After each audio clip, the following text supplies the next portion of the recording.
Hello friends, good morning. ഇന്ന് നമ്മൾ വന്നിരിക്കുന്നത് കേരള സമാജത്തിലെ പൂക്കള മത്സരത്തിനാണ്.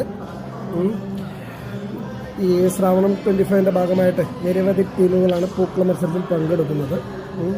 അപ്പോൾ രാവിലെ 10 മണി തൊട്ട് 1 മണി വരെയാണ് ഇവിടുത്തെ സമയം. ഇതിൽ നിരവധി ടീമുകളാണ് ഇതിൽ പങ്കെടുക്കുന്നത്. ഇപ്പോൾ ഇവിടെ വീഡിയോഗ്രാഫിയോ ഫോട്ടോഗ്രാഫിയോ ഒന്നും അലൗഡ് അല്ല. ഞാനിപ്പോൾ ഈ വീഡിയോ എടുത്തേക്കുന്നത് തന്നെ ഫേസ്ബുക്കിൽ ലൈവ് ചെയ്യുന്നതാണ്. നമുക്ക് ഒരു ടീമിൽ 5 പേർക്ക് മാത്രമേ ഇവിടെ പെർമിഷനുള്ളൂ. അപ്പോൾ അവിടെ തുടക്കത്തിൻ്റെ സ്റ്റാർട്ടിങ്ങിലുള്ള ഡ്രോയിങ്ങുകളും കാര്യങ്ങളുമാണ് നടക്കുന്നത്. കുറച്ച് പേർ ആകെ ഒരു ടീമിൽ 5 പേർക്കാണ് പെർമിഷനുള്ളത്. അപ്പോൾ കുറച്ച് പേർ അവിടെ നിന്ന് പൂക്കൾ സെറ്റ് ചെയ്യുന്നുണ്ട്, കുറച്ച് പേർ അവിടെ ഡ്രോയിങ് ഫൈനലൈസ് ചെയ്യുന്നുണ്ട്. അപ്പോൾ 1 മണിക്ക് ശേഷമാണ് നമുക്ക് ഇതിനകത്തോട്ട് എൻട്രൻസ് ഉള്ളൂ. അപ്പോൾ നമുക്ക് അതിൻ്റെ പൂക്കളത്തിൻ്റെ ഫൈനലായ വീഡിയോസും first prize, second prize, third prize അങ്ങനെയുള്ള വീഡിയോസൊക്കെ നമുക്ക് ഇടാൻ പറ്റും. അപ്പോൾ ഓരോരുത്തരും ഡ്രോയിങ്ങിൻ്റെ എല്ലാം തിരക്കിലാണ്.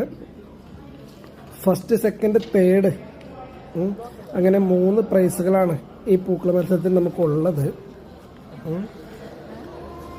അപ്പോൾ നമുക്ക് ഇതിൻ്റെ ഫൈനൽ വീഡിയോ നമുക്ക് അപ്ലോഡ് ചെയ്യാം. അപ്പോൾ ഇതിന് കുറച്ച് റൂൾസ് ആൻഡ് റെഗുലേഷൻസ് ഉണ്ട്. നാച്ചുറലായ പൂവുകളും ഈ അങ്ങനെയുള്ള കാര്യങ്ങൾ മാത്രമേ അതിനകത്ത് യൂസ് ചെയ്യാൻ പാടുള്ളൂ. പിന്നെ അതിൻ്റെ ഡയമീറ്റർ എന്താ പറയുക, ഒരു സ്റ്റാൻഡേർഡ് പ്രോട്ടോക്കോൾ അവർ മെയിൻറ്റെയിൻ ചെയ്യുന്നുണ്ട്. ഒരു ടീമിൽ 5 പേര് മാത്രം 3 മണിക്കൂർ കൊണ്ട് അവർക്ക് ഇത് ഫിനിഷ് ചെയ്യണം.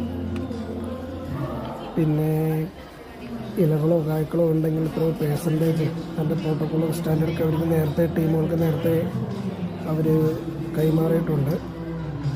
അറൗണ്ട് 15 ടീമുകളുണ്ടെന്നാണ് എൻ്റെ ഒരു കാൽക്കുലേഷൻ.